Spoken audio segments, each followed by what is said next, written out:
Hi everyone, and welcome to the launch of the Invest4Nature engagement program. If you're interested in investing in nature-based solutions, but you want to know more about maybe measuring your return on investment, or perhaps you're a business or a research organization that's in the process of developing nature-based solutions, or maybe seeking business models to help bring your ideas to life, or maybe you just simply want to know more about nature-based solutions in general, then this is very much the project for you. So Invest4Nature is funded by the EU Horizon Europe programme, and the project is working to create a better understanding of the economic and financial performance of nature-based solutions. And I might refer to those as NBS as this webinar goes on. It's considering the role of NBS for climate change mitigation and risk reduction, and the project is looking to help promote both public and private investments and accelerate the market uptake of nature-based solutions across Europe and potentially broader. It's a 4-year project. We've got 15 partners. I'm from Opla. We're one of the partners in the project. We have 5 living labs, which are in Norway, Denmark, Poland, Austria, and Portugal. And that's where some of the outputs and the resources being created by the project are being tested on the ground. And the project is going to generate 18 different outputs, tools, and resources, and those are geared towards benefiting the business and investment community. This webinar is the first in a series organised by the project. Over the next 45 minutes, you're going to find out what the project's doing, how it can benefit you, and if you're interested, how you can get involved in the project as well.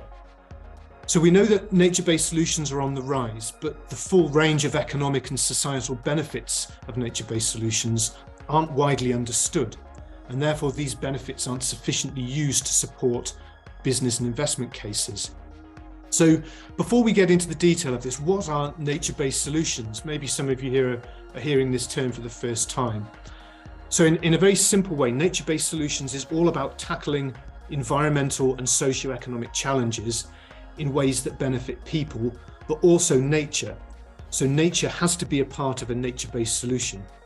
Now we've got a very short video to play you, which will do a much better job of explaining this than I will. This video is from the Network Nature project, so credit and thanks to them for sharing the video with us.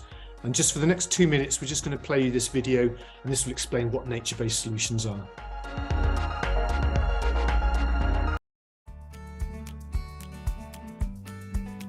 What are nature-based solutions? Nature is a brilliant engineer, and societies have been using these benefits to help solve problems for thousands of years. But lately, we seem to have forgotten our dependence on nature. And since we're already facing the consequences of climate change, it's time to remember that nature is on our side. But not every piece of lawn is a nature-based solution. Let's take a look at a few key factors. 1. Biodiversity. NBS must provide a habitat for a wide variety of plants, animals, fungi, and microorganisms.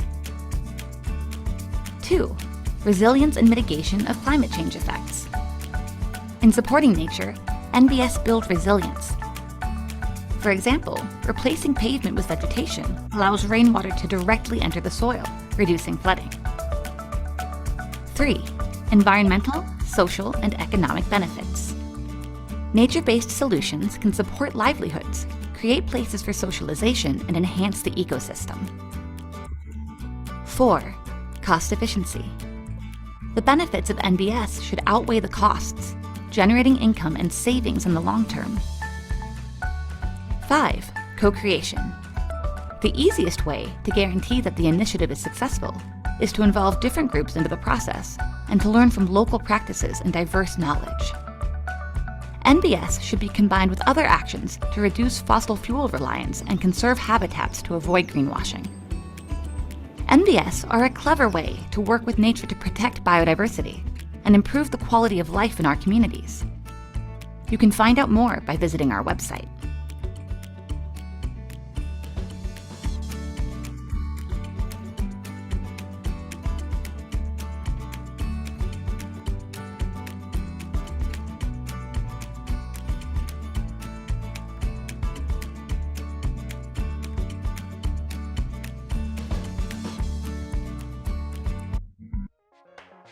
So we hope that video has given you an introduction to what nature-based solutions are, and thanks again to our friends at the Network Nature Project who've shared that with us for the purpose of this webinar today.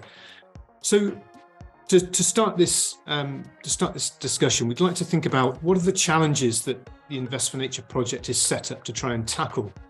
So we're all aware that climate change is a very pressing and urgent challenge facing society, as is biodiversity loss.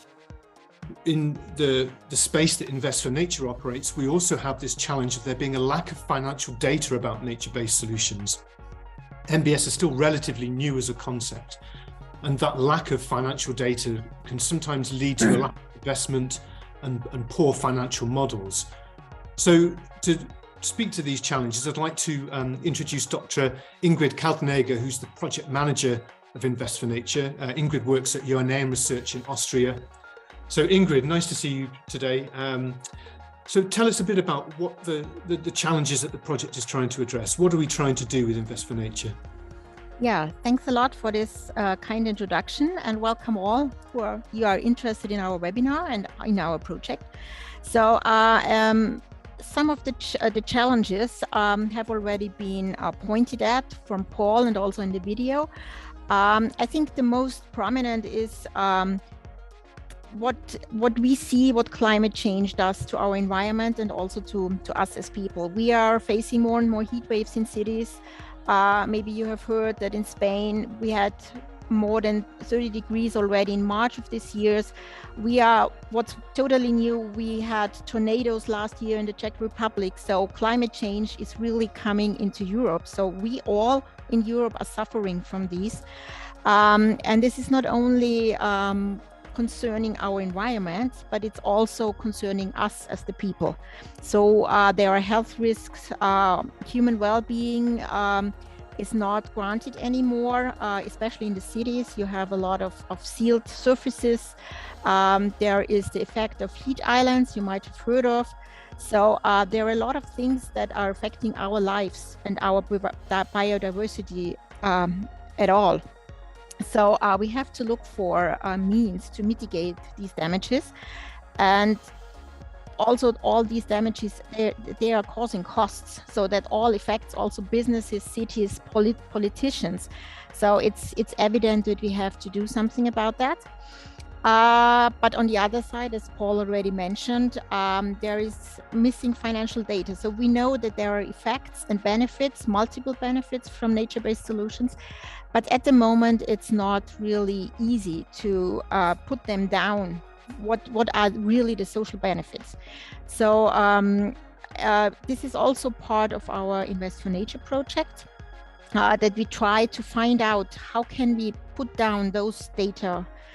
There are a lot of cases out there, but they are all here and there. So Invest4Nature is also there to bring together all this data and to make it available for you as possible investors or politicians or businesses who want to invest in those nature-based solutions. Because challenges might also be chances for you as businesses. So there is some money in that for you. So maybe it's really advisable to follow up our Invest4Nature project, how it develops over the time, and to be part of this new development. Thank you, Ingrid. That's a perfect link to our next guest. So I'm going to hand over to my friend Isabel Fletcher from Horizon Nua in the Republic of Ireland, and we're going to hear what it's from some friends of hers about what it's like being a small business delivering nature-based solutions. What are the challenges of this fast-growing market?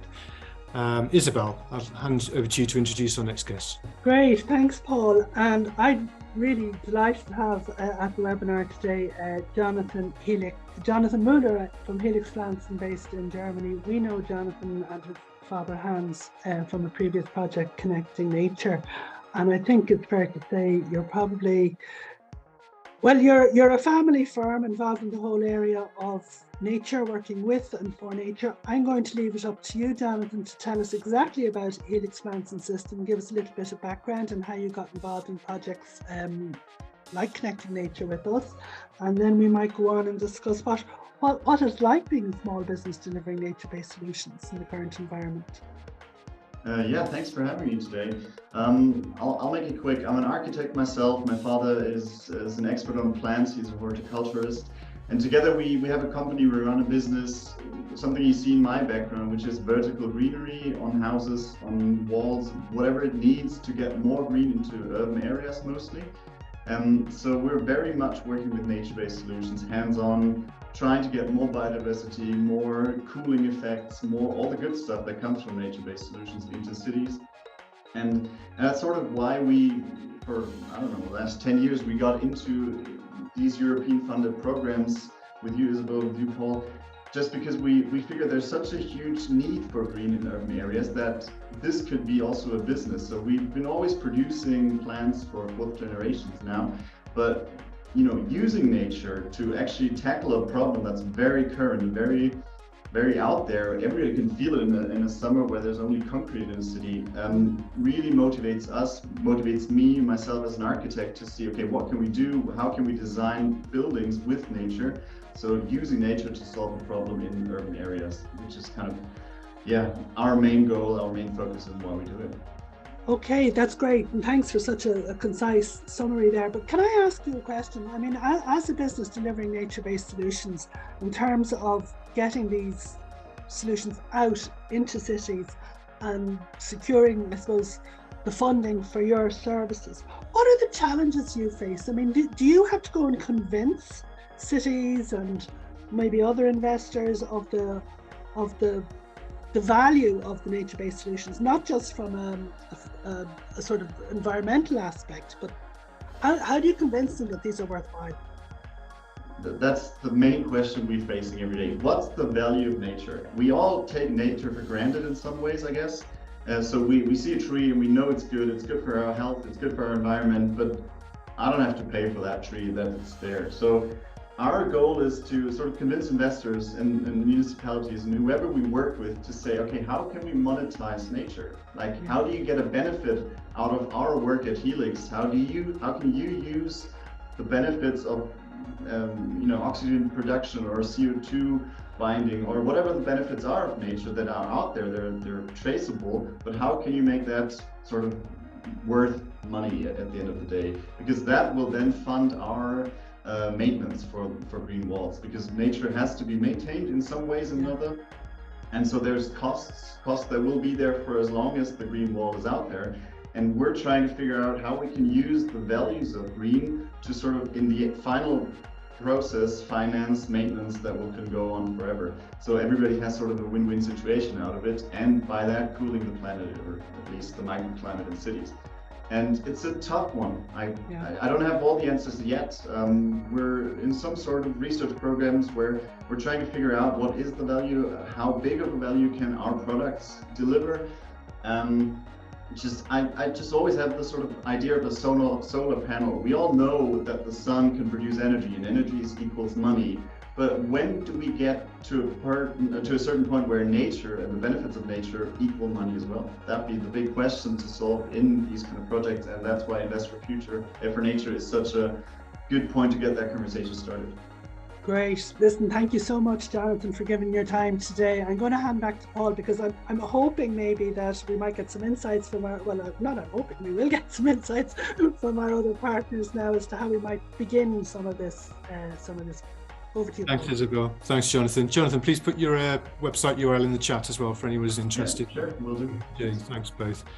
So that's a great link to the next thing we're going to talk about, which is some of the tools and resources that Invest4Nature is producing. So this is a research project, but it's a very practical project. We're developing outputs that need to be tailored for the business and investment community. And that really underpins how the project is being managed and what we're creating. So I'd like to introduce as my next guest, Andreas Türk, who's the project coordinator of Invest4Nature. He's from UNAM Research in Austria, same organization as Ingrid. Andreas, tell us, what are the typical barriers to investment in nature-based solutions? We've heard of some already. And in particular, how does Invest4Nature aim to help overcome the typical barriers to investment? Hello, my name is Andreas Türk. First of all, there's no clear definition of nature-based solutions. Secondly, there's a lack of valuation metrics for the benefits of nature-based solutions. Nature-based solutions often have a very systemic nature, and this systemic nature is not well understood. There's a lack of replicability and scalability, so it's not very attractive for investors. Every nature-based solutions, if it's a bit more complex, looks very different, depending also on the context it's being implemented in. So we want to create evidence and methods to better evaluate the benefits and to provide guidance for investors, which elements or which solutions could be scaled, could be replicated. And we're not yet there at the moment. Thanks, Andreas. That point about evidence is really crucial. I'm going to introduce our next guest on that topic. So this is Dr. Marianne Sanderson. Marianne's a senior researcher in environmental economics at Aarhus University in Denmark.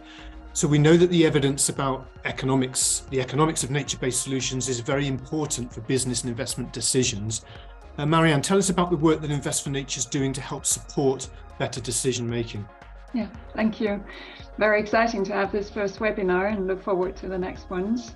So basically we're working at gaining a systematic understanding of the social and economic benefits of NBS, ranging across landscapes. So it can be coastal, rural, urban, mountains, water management. And it's also ranging across the stresses that we think about, like what NBS can produce in terms of reduced pollution, air pollution, reduced urban heat island, mitigate flood risks, improve biodiversity, very importantly, but also on the more social sides of well-being, physical, mental health, recreation, social cohesion, and community building. And what we find is that today, this full range of economic and social benefits is simply not sufficiently used to back up the investment case for NBS. And we know that the dominant amount of investment going into NBS is by public sector. So we need to both increase the uptake of private investment, but also the total volume of investment in NBS. We need to triple by 2030 to meet the climate challenge, the biodiversity challenge, the land degradation targets that we've set up. So that really is very, very important. Also to understand the cost effectiveness of NBS. So in the definition by the EU Commission, we say that NBS is cost effective, but in what conditions are they cost effective, and under what way of assessing NBS do we actually assess a wider cost effectiveness than the single objective of, for instance, flood mitigation? So it's quite a complex thing. So we are aiming in Invest4Nature to provide systematic evidence and understanding of these things, and to provide, for instance, an open and searchable database that will be placed on the UPLA.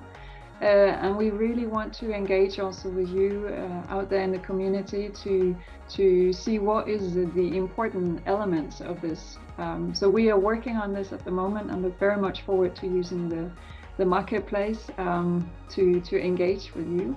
Another aspect that is a real challenge is that most of the services, goods and services originating from nature-based solutions, especially in cities, are public and common goods. And so how to monetize that, and that is exactly the example from the Helix company, how to monetize what is actually a public good, like cleaning the air, reducing the temperature.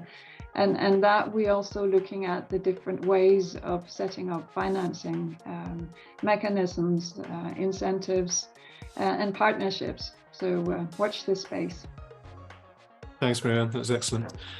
As well as looking at business models, finance models, and creating evidence, Invest4Nature is also developing some very innovative tools, including some digital tools. We're creating a decision support toolbox, and there'll be other digital services coming out of the project to help businesses and investors. To speak on this topic, I'd like to introduce Igor Molnar, who's a software developer at Engineering, one of our partners based in Italy. Welcome, Igor. What is the decision support toolbox, and what problems do we think or hope that it will be able to solve? Tell us a little bit about it. So the decision support toolbox is supposed to be the part of the Invest4Nature architecture, and it should consist of three main components. The first one should be a module for data analytics, which would be a sort of impact simulation for nature-based solutions and also for the prediction of their behavior. The second component is supposed to be the key KPI management tools to manage KPIs and to monitor them. And the third component is supposed to be a dashboard which would follow real-time and historical measurements. All these included will provide a variety of evaluations. So for example, we will be able to follow the cost effectiveness, the return of investment, the co-benefits of nature-based solutions through an innovative and easy-to-use user interface. So the decision makers will then be able to compare possible impact of different nature-based solutions, not only environmental or economic benefits, but also other ones as well. So all in all, the toolbox is supposed to help decision-making processes to check if the decision makers have chosen the adequate nature-based solution for the targets they defined, using the advanced analytics included in the toolbox. Thanks, Igor. And we're developing this toolbox with the involvement of those stakeholders, aren't we? Maybe tell us a bit about the ambition there, that we want to make sure that the tool is fit for those users. Yes, of course, the stakeholders should be involved in the development of the toolbox in the way that they will define and identify possible expectations, functional requirements, and they will also be able to validate the progress, to follow the progress that was achieved during the project. Thanks, Igor. And special thanks to Igor, actually, because it's a public holiday in Italy at the moment today. So he's given up his time to join us for this webinar. So it just shows how keen and dedicated we all are. Thanks, Igor. Just the final topic now on outputs. I mean, none of this happens without people, and Invest4Nature, as well as creating some really interesting outputs, we're also helping to expand the nature-based solutions community. Isabel, who I introduced earlier, is very much one of the leads in that community. She's one of the coordinators of the Connect to Nature Enterprise platform. Isabel, tell us a little bit about the project's ambition about trying to establish and expand the NBS community, particularly around investment and business. Yeah, thanks, Paul. It's a really good question. You're right that, the NBS community has grown hugely in recent years, but I think there are definitely, there are still a number of gaps, I think, when it comes to the people we're engaging with. When I say we, I mean different projects and policymakers and so on are engaging with. And oftentimes some of the people that are missing from these discussions are the investors, the private investors, the public investors, but more so the private investors, and maybe some of the smaller scale private investors, those that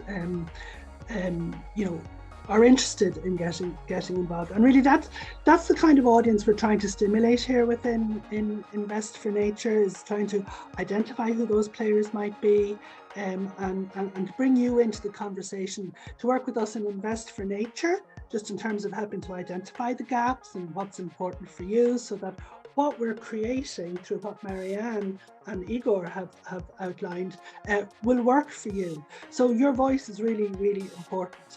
And you mentioned the Connecting Nature Enterprise platform. The other important voice at the table is, and that we need to bring to the table, are the suppliers of the nature-based solutions. We have to have enough suppliers to be able to meet the projected demand of tripling of nature-based solutions by 2030. So right now, as you know, in a previous project, we created this online platform for nature-based enterprises. It's a 10 different communities across different sectors with over 2,000 users at the moment, and we're going to use this community to help us test some of the tools in Invest4Nature. But again, one of the communities we don't have established quite yet is that of an investment community. So we'd really love to use Invest4Nature and this opportunity to establish this community, but also to look at the opportunities that this community might have in terms of identifying solutions to be funded, in terms of working potentially with nature-based enterprise, in terms of supporting them to scale up to be able to meet this demand by getting the right investment. So lots of opportunity, I think, to get involved over the next 3.5 years of the project, that still remains. And I'm going to hand back to you now, Paul, to tell people how they might be able to join us and get involved. Great, thanks, Isabel. Yeah, so the project is very much rooted in what we sort of call co-production or co-creation, and in a very genuine sense. You know, we're aware as Invest4Nature that we can't create these products and these outputs in isolation. We need input from the investment community, from the business community, to make sure that what we're creating is right for you, that it works for you, and it helps to solve the challenges that you face in your own careers and your own jobs. So involving stakeholders in the project is very much part of the project baseline. As part of this, we're developing what's called a project workspace. So this is going to be launched next month, and you'll have opportunity to register for that as like early bird registrants at the end of this workshop. And the workspace will be an online platform through which you can get involved in the tasks that the project is managing that you are interested in. So you can select which aspects of the project you want to find out about or contribute to or help to shape and develop. So we'll give you opportunity to join that, and you'll be amongst the first actually to join that workspace, those of you who have come to this webinar. Before we do that, we'd just like to find out a little bit about you, the people who've come to this webinar today, and what some of your thoughts are. So we're going to do a very quick Menti exercise on Mentimeter. Thanks, James. You might be familiar with Menti. It's very simple. You don't have to sign up to anything to do this. If you've got a mobile phone or a tablet nearby, you can do it on your phone, or you can open a new browser window. But if you go to menti.com, the web address is there, or you can scan that QR code and then punch in the 8-digit code that you can see on the screen, 74020108. So we'll just wait for you to get set up there. And it's just some quick and simple questions. We just wanted to find out a little bit about yourselves and gauge some of your thoughts on the topic of nature-based solutions and the investment in them. Thanks, Helen. The link's also in the chat there. As we do this, if any of you have any questions on what you've heard today as well, do put them in the chat, and what we'll do is we'll come back to you and we'll send a small publication with answers to those questions in follow-up to the webinar. Just give it a few moments for you all to jump on Menti. So I think you'll be asked to fill in your name and your organisation at the start. It's just so that we know who's here.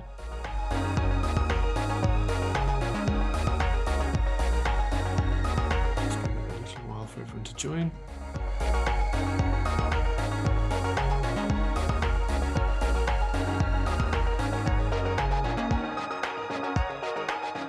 Okay, James, let's maybe move to the first slide. People can keep joining whilst we're doing this. If you do lose the link to the Menti, it's there at the top of the screen throughout this presentation. So first of all, what type of organisation do you represent?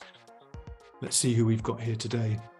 So one of the interesting things I find about Invest4Nature is that we're not just working with the sort of the usual suspects within the research or the environmental sector. We're also reaching out much more broadly into the business community, with businesses large and small. We're working with landowners in some of our living labs, local authorities. You know, the implementation of nature-based solutions involves a very broad range of stakeholders.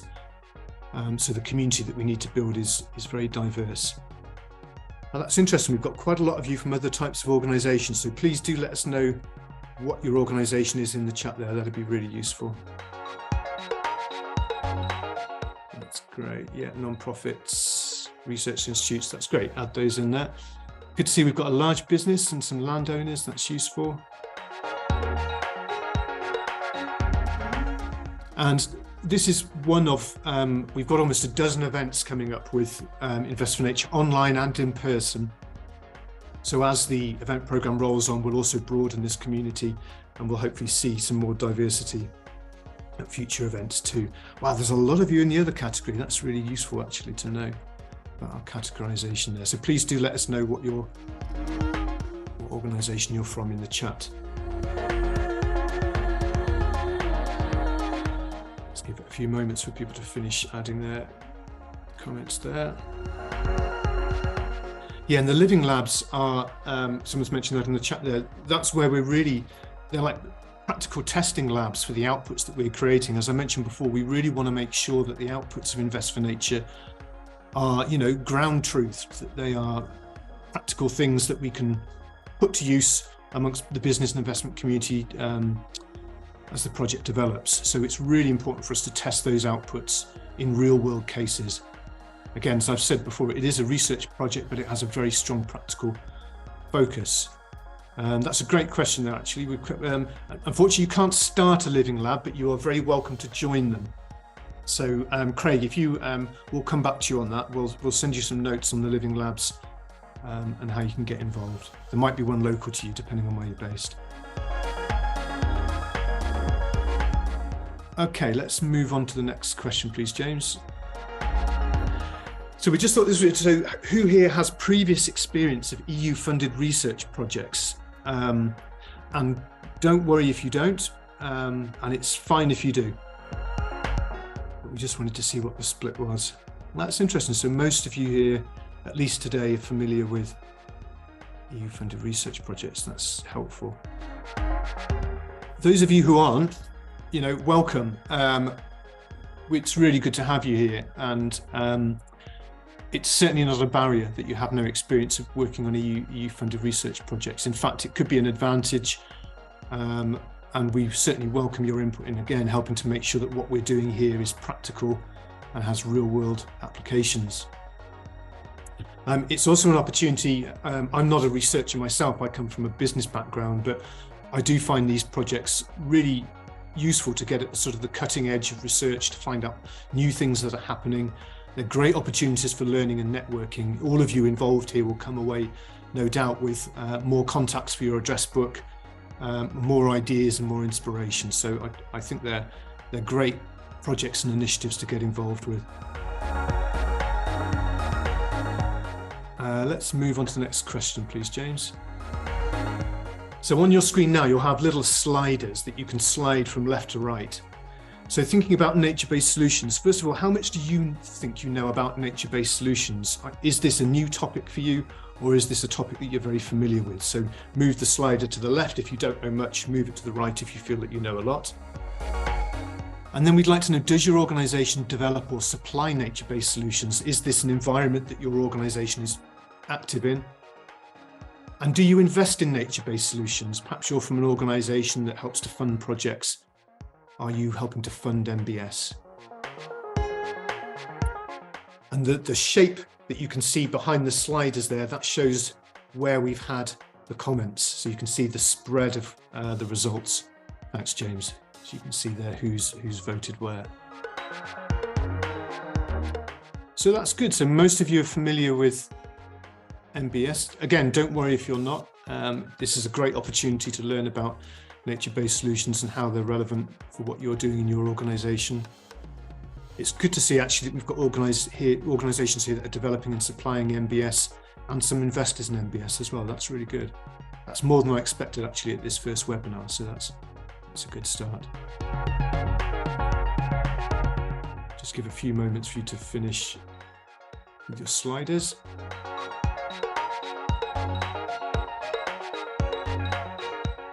Let's move on, please, James. And I think this is the final question on Menti. We just wanted to keep it quick today. So which aspects of Invest4Nature might you be interested in? So these are just some of the activities going on in the project. I'll speak about those in a moment. I think most of them are self-explanatory. Let me just have a look to see if I need to expand on any. So the living labs, that's the practical case studies. You can see the countries there that the living labs are taking place in. The decision support toolbox, the digital services, we heard about that from Igor. The markets, the financing, the incentives. We heard about that from Andreas and Marianne. That's great. And you can select as many as you like, so please keep adding them. It's good to see we've got some interest in all of these activities. The markets is a popular one, that's good. Expected that to be the case. And if you are in any of the Living Lab countries, there will be opportunity for you to learn from those if you wish. There will also be in-person events field trips, site visits taking place in those living labs, so we can provide you with more information about those if you're interested. And also, if any of these topics here are familiar to you in your own work, we'd love to hear from you, and I'll explain how you can get involved in a moment. That's really interesting. We got a fairly broad spread across all of the activities. That's quite surprising, actually. I suspected some might be more popular than others, but that's really interesting. Almost equal for all of them. That's good. The task leads won't be disappointed.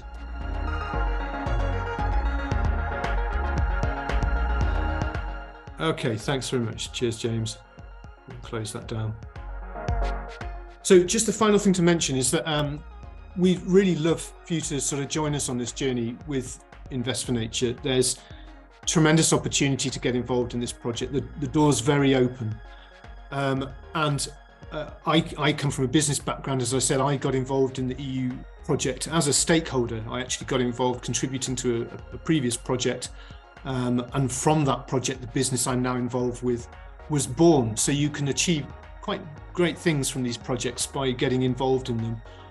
You can help to shape the outputs and make sure that they are useful for you. I mean, there's a lot of investment, there's a lot of expertise being poured into this project, but it's only going to be here for the next 3.5 years. So, you know, make the most of this opportunity whilst it's here. Get involved in the community, learn from this community. And as I said, get involved in shaping what the project is doing to make sure that it's useful for you at the end of the project. So James, if you can just put on the final slide now. So we're setting up what's called a workspace, as I mentioned previously, to help facilitate the involvement of stakeholders in Invest4Nature. And you can now register as early birds for the workspace. If you go to that link, the link's also in the chat there. You can register for the workspace, and once the workspace is live, so the workspace is launching in May, and this will be like a platform through which you can manage your involvement in the project. You can tell us which tasks you're interested in, and you can manage how much and how little you'd like to be involved in those tasks. So the workspace will be a way for you to help comment and help to shape project deliverables. You'll receive invitations to events and other webinars on different topics. And it's just a way for us to keep in touch with you without having to keep sending you emails. So it's kind of a way in which you can manage that interaction and it won't fill up your inbox. It's a nice, neat way of managing your involvement in the project.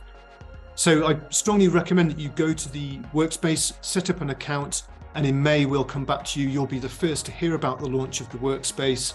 You'll be the first to gain access to it. And you can then manage your account on the workspace once it goes live. And also, whilst you're there, have a look around the rest of the Invest4Nature website. You'll be able to find out more about the project. In joining the workspace, you can also sign up to the project newsletter. So if you want to receive updates about all the other activities that are happening in the project, please do that. We have a great communications team with us on this project, led by an organisation called Steinbeiß. If you are working in this field, if you have information that you'd like to share about your own work on nature-based solutions, please do get in touch with us. We can help to amplify your own communications. We can use our own communication resources to promote what you're doing. So we'd love to hear about your own activities. Again, please use this project as a resource to benefit your organizations, your businesses. Get in touch with us through the website and we can help you with your communications as well. So we'll leave that silent screen. That's it for the first webinar today. Thanks so much for joining us today. It's been really good having you all here. Do get involved in the project. We've got other events coming up in the pipeline. We'll let you know about those through the workspace and through our mailing list. Tell your colleagues, tell your friends about it. Thanks very much to our speakers today. Thanks very much for contributing. And we'll see you all at the next one. Cheers, everyone. Thank you.